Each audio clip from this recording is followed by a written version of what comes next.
That was high key embarrassing. I accidentally hit record, so now I have to restart and re-come up off the dome with a new intro about how today is, in particular, the 28th day of March on this wonderful, lovely, beautiful Friday that snuck up on me and stuck a katana in my side. Cause for me, in the middle of the day, I looked at my phone to see what the date was for my articles, and I realized it was Friday, and I was like, yo, the whole day I didn't realize it was Friday. But something a lot of you console players probably didn't realize is how badly optimized Marvel Rivals is, because y'all were playing it on console where they could more easily optimize it for your play session. Versus me, I was playing on PC. This game had my PC out there looking bad. Y'all could go back and check the footage. The day this game came out, it crashed on me 6 times. Yo, let me run that back. In December of 2024, when this game released, on the day that it released, when I played it, when it released and surprised everybody by releasing a day early, this game crashed on me. Not one, not two, not three, not fourths, not five times. It crashed on me 6 times. Okay, it crashed on me 6 individual different times, 6 different instances. This game crashed my entire computer. Okay, so going into this, apparently the developers are addressing some of the optimization issues, because this game isn't only messing with my computer. I have a friend, Sage in particular, if y'all watch the streams, who is saying that this game is just ripping and tearing his fucking, is tearing his damn computer apart. Every 5 seconds when he's playing the game, when we be in QP, this shit just be disconnecting and crashing the game at random. So apparently, Marvel Rivals is bringing an option to reduce RAM usage on PC for Season 2, as well as, that's something I started noticing recently. In the beginning, it wasn't doing this, but now for some reason, this shit is filling up a whole lot more of my RAM, and I have to manually clear my RAM more often, because I have like a rain meter advanced system care option type thing. Actually, it's on this computer. The music gonna cut out for a second, but you see this little blue widget that good thing it covered that. You see this blue widget up here in the corner? Basically, when I press that button, it does that little circle animation, and it helps clear out the RAM, which in layman's terms makes a computer go a wee bit faster. It makes it go a wee bit faster in layman's terms. Yeah. So I noticed that usually I'll do that maybe once or twice a day. On days where I'm not really gaming on a computer, I'm more so just using OBS to look at my console, basically. I'll clear it maybe once or twice a week. But I noticed playing Marvel Rivals in like the last couple weeks or so that I've had to constantly clear it like every time after I finish playing the game. So this isn't no problem that thankfully they're working on. Now this game will please probably stop crashing on my damn computer. Director Guangguan Chin has revealed that the studio is planning to fix the issue. Speaking of PC came out at GDC, Chin said that developers at NetEase, where's the quote? On PC, we realized that optimization is a big problem.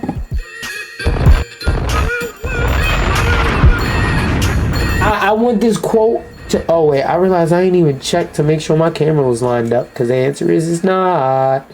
But yeah, people was looking at me like I was crazy. The developer of the game himself said, yeah, this game has optimization issues. So I don't want to hear nothing from nobody. Suck my dick, I wasn't lying. Especially for the memory consumption, said Chen. So it may be that in Season 2 we will have an experimental checkbox and our launcher players can use to reduce memory consumption significantly. It's worth noting that he has not given a definitive time frame. He did. He said, so it may be in Season 2. So before the end of Season 2. Pretty simple to me, in the next 6 weeks or so. I was gonna talk about this in a little bit, but basically, there's a Venom twerking mode. So if you ever wanted to see Venom throw that ass back, eat your heart out. Venom if you were to ever catch him at Magic City. Venom if Marvel Rivals player base number ever drops down to low enough. There you go, have fun. What I really want to talk about is how for some ungodly, unknown, stupid, dumbass reason, Warner Brothers games are reportedly about to cancel a major game, have already canceled a major game expansion as financial woes continue. Now, if you're not picking up, one of the best-selling games of 2023, actually, it sold better than Call of Duty in 2023, so the best-selling game of 2023, Hogwarts Legacy, had an expansion planned for it that WB had their developers working on behind the scenes, but because they're fucking broke and they keep spending their money on dumb shit, they can't afford to add a DLC, expansion pass, none of that to their already successful games. And they got time and money to release shit like Quidditch Champions, but they ain't got time to pay those Quidditch Champions developers to just make an expansion for this game. I've been said, I don't understand why in the flying fuck Quidditch Champions was its own separate game. Wasn't a bad game. The game was cool. It was fire that they gave it away. It was fire that they gave it away on the PlayStation Plus free games or whatever. Cool, but why didn't they just make it an expansion for this game? Like, and then now we're turning around and getting news that this is the case. Oh wait, this page is not properly found. 1 second, yo. Now we're getting news that the expansion they did have planned is getting canceled. It's not happening. Let's read on. Let's find out more, because this shit is crazy. According to a report from Bloomberg, the expansion had been scrapped. The expansion itself was never publicly announced. I would know. I sit up here and do this shit every day. It was never announced, but was reported by the outlet last year. In part, the expansion was canceled due to the content not being substantial enough to justify its price, anonymous sources told Bloomberg. Developer Avalanche was reportedly working with Rocksteady Studios on an expansion, blah, blah, blah. Last year, Rocksteady released its Suicide Squad, blah, blah, blah, blah. Earlier this year, basically, they're talking about all the incidents leading up to them going broke and losing more and more money. Like, last year, 2024, they did nothing but release flop after flop after flop after flop after flop after flop after flop after flop. They was just reaching flop. Like, you know how, I forgot what song it was. Racks on racks on racks. I remember his name had something to do with money. Oh, fuck.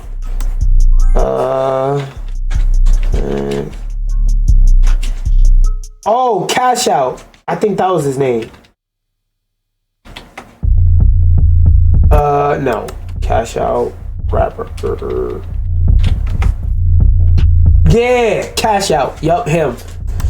So instead of them being like Cash Out and saying racks on racks on racks on racks, they seeing flops on flops on flops on flops. And they seeing racks on racks on racks on racks, alright. But instead of seeing them pile up to the ceiling like nobody's business, they seeing them go down to the floor like nobody's business. Because they're ruining their business. Fucking it up by spending money left and right on a bunch of stuff that's failing.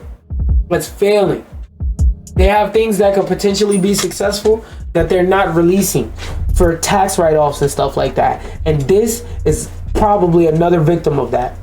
This news follows the cancellation of the Wonder Woman game, which, for those of you who aren't aware, that Wonder Woman game that was supposed to use the Nemesis system, first off, halfway through development, they just said, we're going to scrap the one reason why niggas are actually excited about this game. Because, say all you want,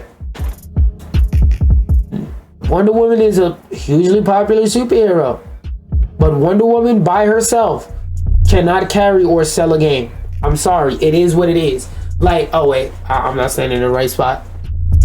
Like, if there was a Wonder Woman game, would I play it? Yes, definitely. I'm not trying to be one of those go broken has a women in it. Like, no, I'm not saying they don't know shit like that. I'm talking about in terms of her popularity. Wonder Woman's popularity isn't that crazy high to the point to where there's people that will single-handedly pick up a console just to play this game. No, this game would have to be revolutionary, crazy good for that to happen. In terms of popularity, hell no. Niggas was not buying a game console just to play a Wonder Woman game. Fuck no. But going back to this though, that shit got canceled. The one reason why people were actually excited for that game was it was supposed to have the Nemesis system. It's canceled, so that's never gonna happen. Hogwarts Legacy sold over 34 million copies. So over 34 million people purchased this game and are still purchasing this game. A lot of people, you gotta keep in mind, the original, if it was something like 34 million, let me check in Perplexity. How many people bought this game in 2023? Perplexity.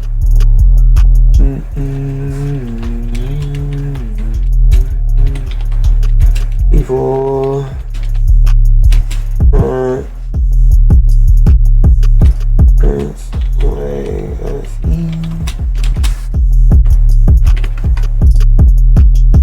I forgot to say how many. 22 million. So in 2023, a game that released in like November or something like that, Hogwarts Legacy search. When did this came out? Oh no, it came out early in the year. I'm mistaken. So that game came out in February of 2023. I don't know why I zoomed to that tab. It came out in February of 2023. Let me repeat myself.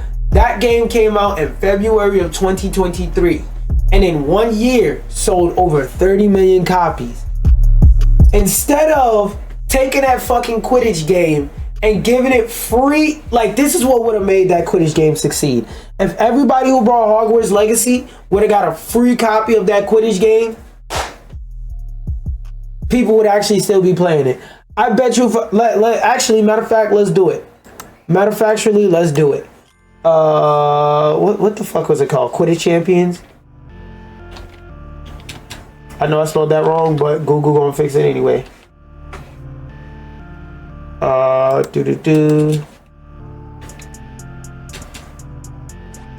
Let's see how many people are playing this. 61. Not even 100. And the peak in the last 24 hours was not even 100.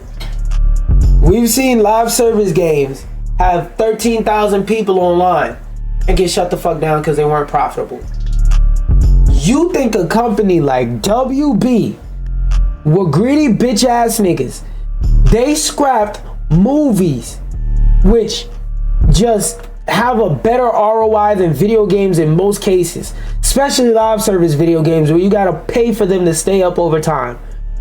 You think WB, the company that scrapped multiple finished products because taxes, is going to let this game get past a year?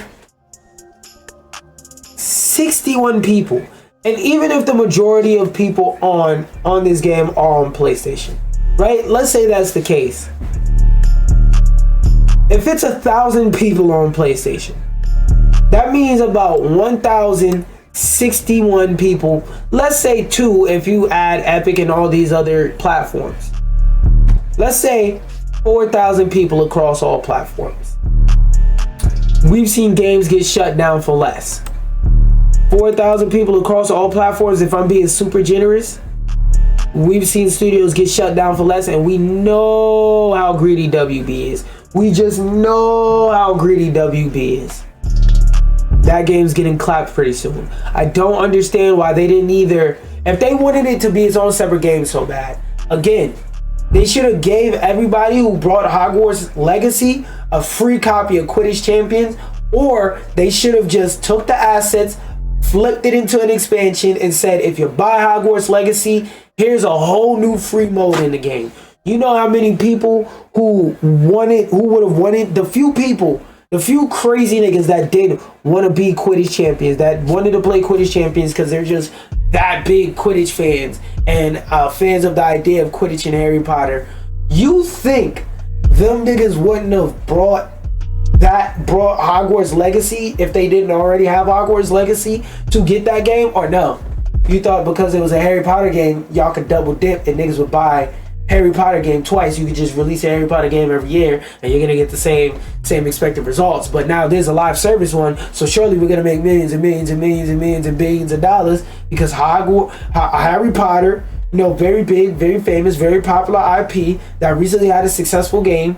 Surely if we release a whole new game that has nothing to do with the other Harry Potter game that already has a large install base, we're gonna make a lot of money because it's Harry Potter, right? Wrong. This game is going to be a game where in 2 years, when I mention it, people are going to scratch their head and say, damn, that sounds familiar. Wait, Quidditch? That's Harry Potter. Was there a Harry Potter Quidditch game that I never heard about? And I'm going to say, yeah, that's what this game is about to be. And then on top of that, there's an expansion, DLC expansion or whatever not, for this game that's supposed to be being made. Canceled. Eurogamer deputy editor Chris Tapel wrote, "We can rage about the system, the stock market, and the bad luck all we like, and we'd have a good point. It is our purpose as journalists, punters, and just humans to seek out systematic explanations to flesh out the patterns when the same things keep going wrong. And systematic issues are real. So are individuals, and this industry will get nowhere without those individuals who make the big calls first, taking a long, hard look in the mirror." Yeah, and if he's trying to say what I believe he's trying to say, I think he's trying to say these dumbass CEOs should take more accountability. Because, like, bro, I don't know in what business world it makes sense to stop development on a expansion for one of the most popular games you've released in the last 5 years, bro. That's one of the most popular games you've released in the last half decade, bro. One of the most popular games of the 2020s. And you said, fuck it, we're not gonna make an expansion for it. Huh?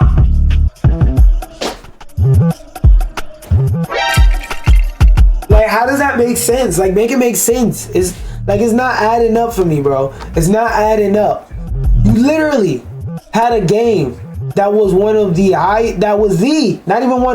it was the highest selling game the year it came out and will be one of the best selling games of the 2020s.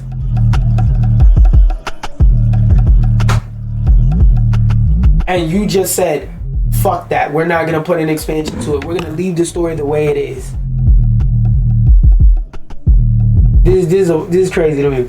This is appalling to me. Like, I don't understand how, as a company, any of these business decisions make sense. Because, like I said, sometimes businesses use, oh, we're just the business, as a way to be, like, greedy, as a way to pinch pennies, save another dollar. But to me, it's like, this don't even make sense in that context. Because it's like, how do you make money?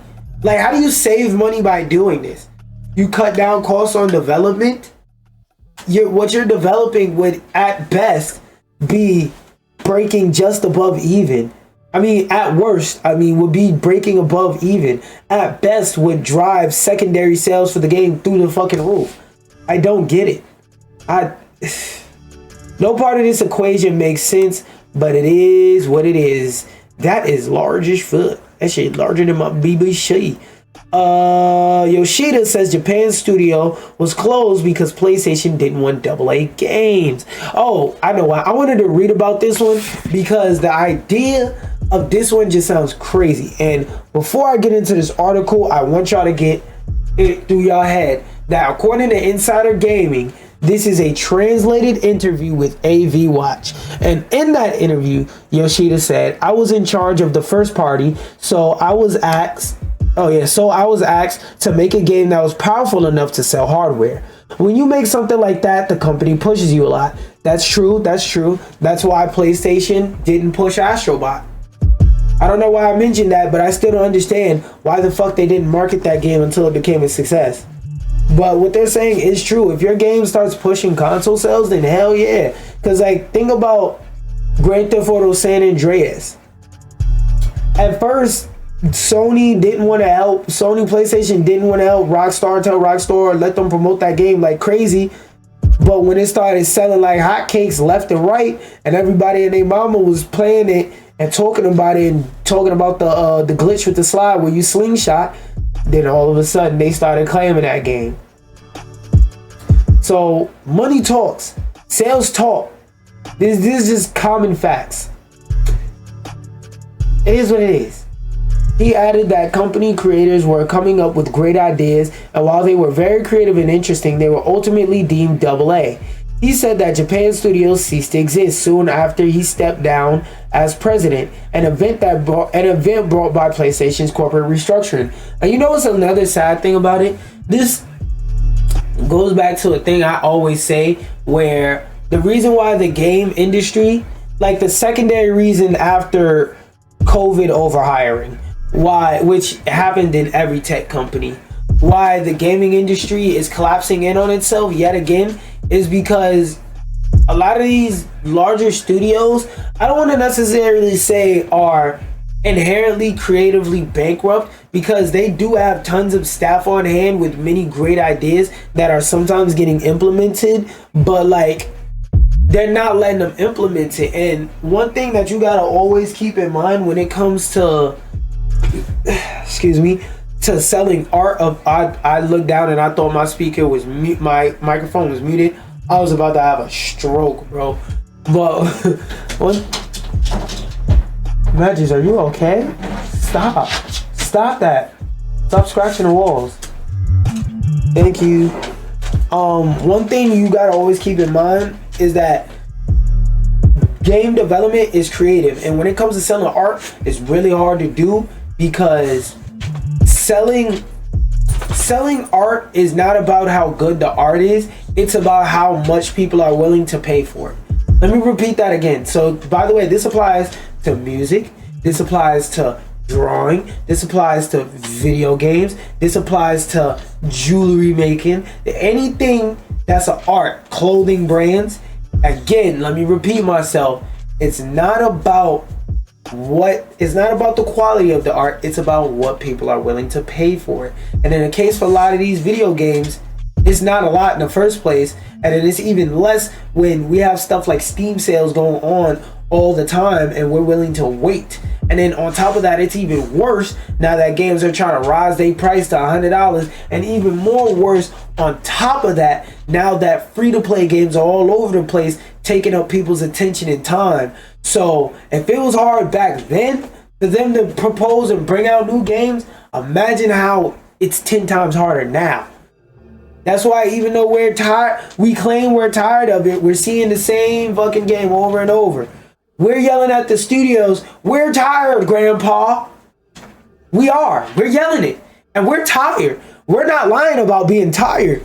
But when you turn around, guess what you see? You see people digging holes. You say, why y'all digging holes? Y'all not tired? And they're just like, no, I love digging holes. I love digging holes. I hate digging holes, but I'm still going to dig. And that's what's going on. And they're going to say, well, they're digging holes. If you're not, I'm cool, because I got 20 people digging holes for me. Fuck you. Go sit by the wayside. But I want to do something with you that I like, Grandpa. Well, that's too damn bad. That's basically what's happening here. In my little metaphor way. That's basically what's happening. We're yelling, I'm tired, Grandpa. And Grandpa's like, that's okay. Sit the fuck over there then. But I want to do something with you, Grandpa. Think I'm trying to get this going. Shut your goofy ass up. At the time, the Japan studio was a team that was good at making AA, and it was a studio. In that case, it probably doesn't match what the company and first party are looking for. Playing Yoshi, which is those money makers. That's the reason why stuff like The Last of Us is getting The Last of Us Remastered PS4, The Last of Us Remastered PS5, The Last of Us Remastered PS4 port for PS5, The Last of Us Part 1, The Last of Us Part 1 Remastered, The Last of Us 2, The Last of Us Part 2, The Last of Us Part 2 Remastered, and then soon The Last of Us 2 Remastered for fucking PS6, The Last of Us TV show, The Last of Us 2 Remastered Edition, and then The Last of Us 2 PC, The Last of Us 1 PC, The Last of Us 1 Remastered PC. Soon, we're probably gonna have a Last of Us 2 Remastered PC, and it's gonna be like, oh my god, bro. So it's a reason why they keep re-releasing that game, because they know you're gonna get it. They're not sure if you're gonna buy this AA, but they're sure you're gonna buy The Last of Us again, or if you haven't already. At the time, Japan Studio was part of the most lauded titles in PlayStation's catalog. Everybody's Golf, Ape Escape, Loco Roco, Knack, Patatron. What are you doing? Ma'am, why? Why? Anyway, where was I? Patatron, Gravity Rush, and many more. While other studios might pick up these franchises like Namco has done with the new Everybody's Golf, whatever, some of these titles are now co-signed to history. And that's another sad thing. If your game ain't top of the line selling, you could just be shit out of luck. You could just be shit out of the industry, like straight shit out of the industry. But something that hasn't been shipped out of the industry is 2XKO. And